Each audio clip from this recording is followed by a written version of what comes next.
Hey, how's it going, everyone? This is the update video that I promised from a few days ago, where I talked about that my dad was going to be coming over for a conversation. That conversation occurred yesterday. Now, I want to preface this before I go into what happened, is that again, I didn't have any expectations for how this particular conversation was going to go. I've been working very hard on just like being present and being in the moment. And because of that, it's been very helpful. Like, I'm someone who naturally just, one of my like superpowers, my strengths is that I can project into the future and, see where things are headed. And what's been particularly difficult is by learning how to live more in the present moment with all this stuff going on with my dad, my ability to project into the future and how I think this is going to go has completely disappeared at this point. And really, it's a blessing in disguise, because the fact that I project things into the future is what is responsible for a lot of my anxiety. So by just being present, being here, being now, in terms of how I'm going to manage the relationship with my dad going forward, it's a real benefit. Just being here, being now. So if you'll recall, I did send him the letter a few months ago. And just basically, it was a confession from my point of view of all the events that transpired, and something that I'd never shared before, but mostly because I'd never really considered that I had my own point of view of what had happened when my mom and my dad's marriage started to fall apart, and I witnessed my dad starting a relationship with another woman who has now been his wife for the last 13 some odd years. So that letter that I sent, it was ill received at first. My dad was just very defensive and just basically didn't acknowledge anything that I had said, and substituted my reality with his own again, which is a story that I had heard before. And, if you remember, I replied saying, hey man, like, I understand, I have heard your side before, but man, you've completely missed the point of what my letter was, which is that I had my own point of view, and this is what it was like for me. And that's when I posted the video about a miracle happened, because my dad really softened in that response, and where he really apologized for a lot of things. And that was the last thing that I expected. But what he closed with in that particular email was, hey, if you're comfortable in doing so, like, let's take this conversation offline and in person. And I just responded, yes, absolutely. When I'm ready, I'll contact you and we'll have the conversation. So that's what happened yesterday, is I invited him over, and it was not a long conversation. It was actually very short. I told him that I didn't have an agenda for the conversation, that I didn't necessarily have a particular outcome that I was going for. And that statement in and of itself seemed to annoy him. Now, the comments I'm going to make in this video are very speculative, because I was just reading my dad's body language. I was reading his face. I was doing my best to read his emotions, because he's not particularly strong at expressing any of those things, which is what makes interpreting what happened yesterday very difficult. So I told him when I didn't have an agenda, but I said I was open to talking about anything. Like, do you have any questions? And he just opened right up with a future-based question, which was, where does this go from here? And it was the one question that I hadn't really prepared to answer. And I told him, Dad, I don't know. And that's the honest truth. At this point, I really have worked so hard on being present that I don't know where this is going to go. I'm not seeing into the future. And so he was annoyed by that, because I think that this is what he wants, right? Is he wants, again, speculation, things to go back to basically how they were, where me and my wife and my kids are hanging out with him and his wife, and we're just one big happy family again. And I can't provide that to him. I can't assure him that things are going to go that way. And quite honestly, from his perspective, I'd probably be pretty annoyed by that too. So then he did ask a question that I could answer, which was, why did you feel the need to cut off communication with me over a year ago? And that was a great question, but it really required me to go back in time. And so I replayed some of the things that I went through, 16 years ago, 15 years ago. But just more at a high level, just saying that it was such a difficult time for me back then that I didn't have the emotional maturity or energy to confront him at that time. And now, I was 25 years old, 24, 25. Like, I didn't know how to deal with this kind of trauma. I didn't know how to deal with my parents' marriage falling apart. Who gets practice doing that? And so my mom was a huge emotional drain back then. She was a very emotional person. And so she was relying on me heavily to help support her at an emotional level. And I knew that that was wrong, like that she shouldn't be doing that to me. But that was a really difficult proposition because my mom had threatened to commit suicide. And how as the son do you reconcile that?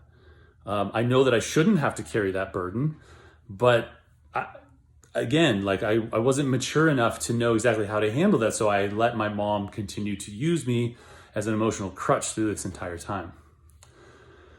Now, she pushed me until I broke, which tells me that I didn't have any more emotional capacity to deal with like confronting my dad with all of the terrible things that I was witnessing and the things that he did in front of me that were very traumatizing. And so as I'm telling him this yesterday, I asked him a question. I was like, do you know how I dealt with all of that? And he just kind of looked at me like, I don't know. I said, Dad, I got blackout drunk day after day after day. That's how I dealt with it. That was the level of emotional maturity I had at the time, is to just go drink so I could pass out and I could make it through the next day. I even shared with him that there was a point that I drank until I passed out for 30 days straight during this time. The only good that came out of that is that I realized that I didn't have alcoholic tendencies, because at the end of 30 days, my body and my mind were telling me that this is not healthy. This is not the way to go about things. And I really curbed things. I pulled things way back at that point. But he sat there and I could tell, and again, he's not an emotional person, but I could tell that he was getting a bit upset. And then he asks again, why did you cut things off? And I said, Dad, because when Nikki went to law school and all of this trauma started coming back up, I didn't know that it was related to all of that stuff. I know that now. But as I started to unpack all that stuff, go through all of that stuff, and realize that it stemmed from all of that I had experienced back during that time, I started to hate him. And I looked at my dad and I said, because Dad, a year ago, I hated you. I hated you.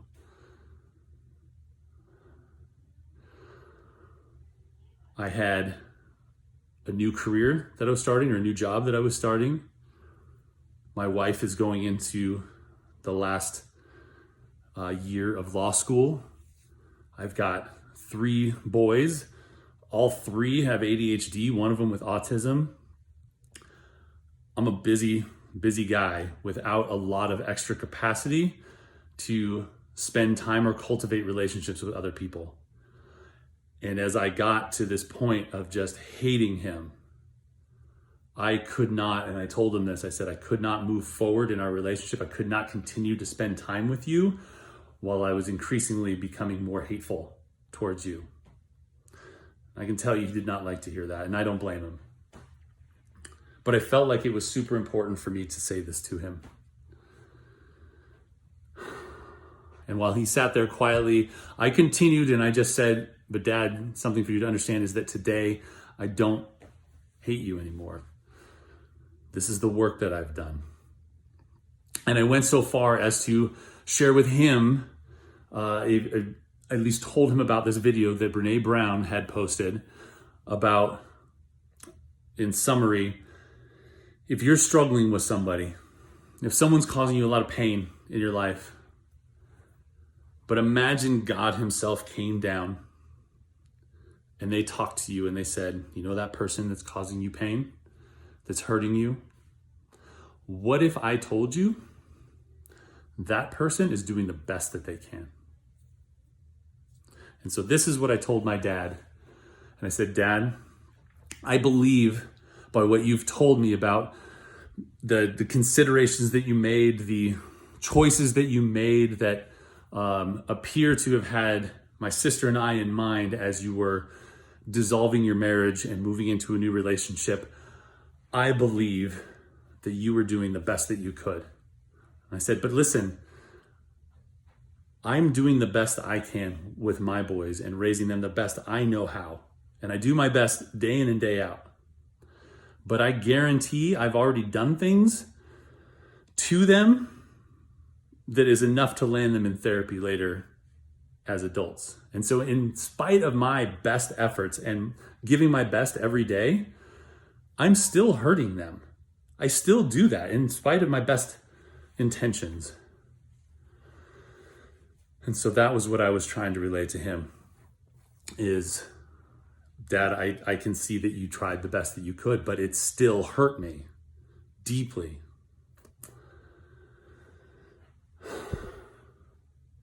I really am not sure that he understood.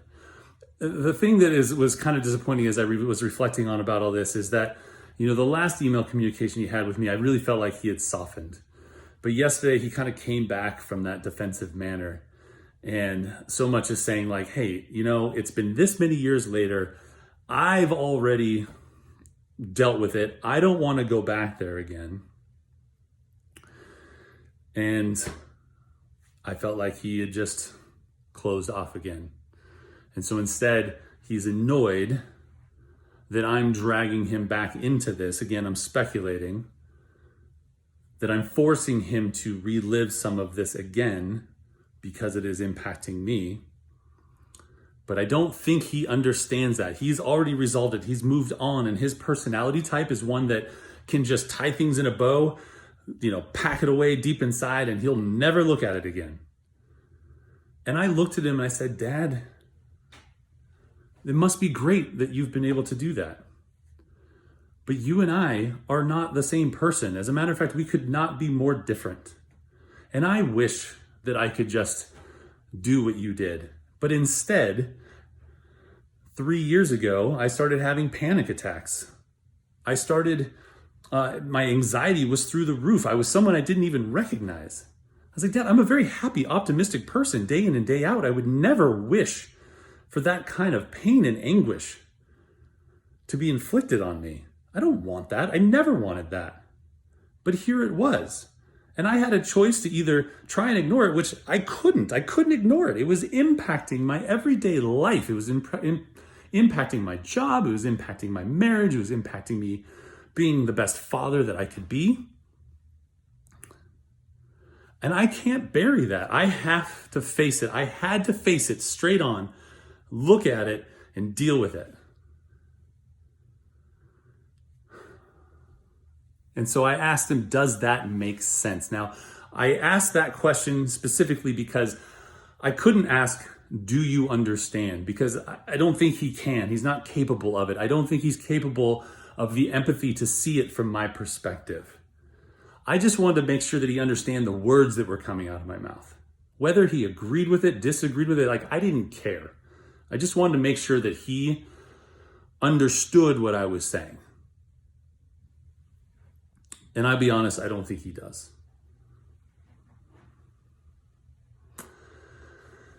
The talk ended up only being about 20 minutes. It was very short.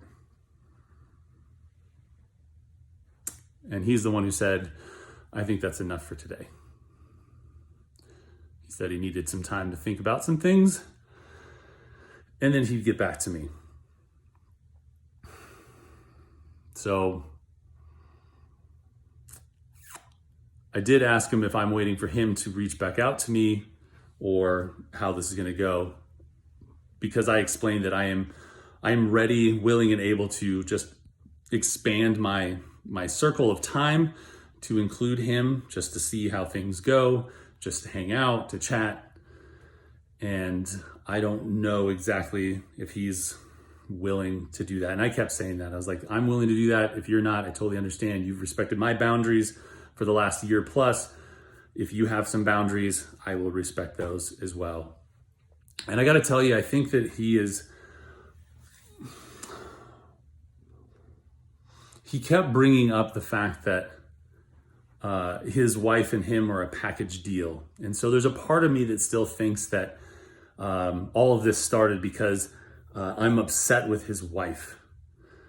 And I can see how he might think that even today, because back when this all kind of went down, there was a lot of conflict between me, my wife, and her, which was just the straw that broke the camel's back. It was just a small symptom of a larger problem or systemic issue. And at that time, I didn't quite understand exactly how she played into everything, but I can say now that it really didn't have a lot to do with her, other than I now have boundaries about people treating me the way that she has treated me and my wife, and that will change going forward. But ultimately, this is not about her. And I think he really struggles to see that. And so what I'm going to do going forward, and this is the epiphany that I had today, is yes, I've done a lot of work on understanding how past events have impacted me, and I've been able to deal with those in such a manner that I could face my dad yesterday with very little anxiety. I had all the utmost confidence in the conversation. I was solid in what I was saying. I was clear in my head and how I was communicating. It was great. But I think the next step is to try and answer the question that he asked, which is, where does it go from here? And I'll be talking with my coach, with my therapist this week to really understand, like, is that the right question? Is that something that I should be chasing? And only because I'm not doing it for him. I'm not doing it for him. As a matter of fact, like, if he walked out the door yesterday and said, screw you, I've been like, okay. I mean, I can accept that. But I think that it's valid that if I am going to try to pursue a relationship with him at this point, given everything that's gone down, I think it probably is important to start thinking about where I think this goes.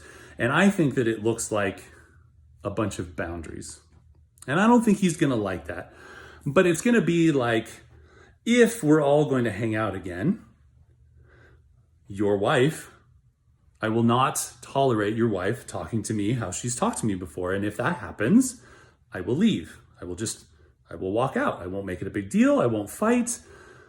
I will just leave, because I don't need to allow anyone to speak to me that way. But I think the biggest thing that my dad might struggle with in this whole thing is, as he's talking about them being a package deal, is I don't think it occurs to me that he's my dad, and that's never going to change. I mean, that he is my biological father. He raised me. He's my dad. She, as harsh as it sounds, is nothing to me.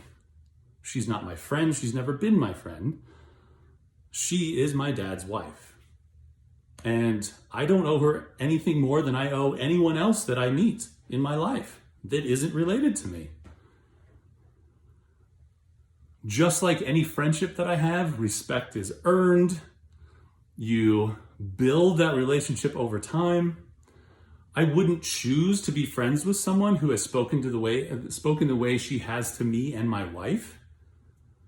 And so just like those relationships that would require boundaries if you're going to move forward with them, or you just don't spend time with those kind of people because they're toxic, so is the same with my dad's wife. Now, of course, it's more complicated because she's married to him,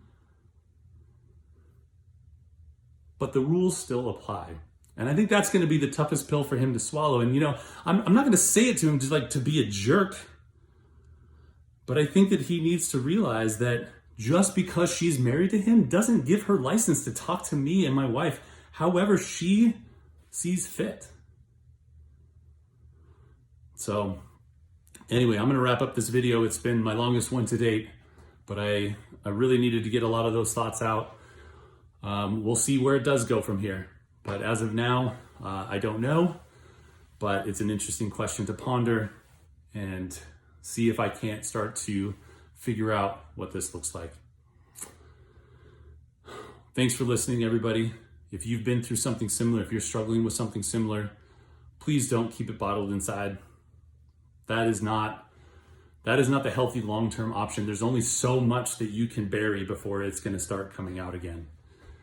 And so if you've dealt with anything similar, if you're burying something inside that you know is really starting to just impact you and kill you and just keep you awake and give you anxiety and stress, it's time to talk to somebody. Let that be me, let that be a friend, let that be a family member, let that be a therapist. I don't care. But it's time to start talking about this stuff so it doesn't eat you alive from the inside. Take care, everyone.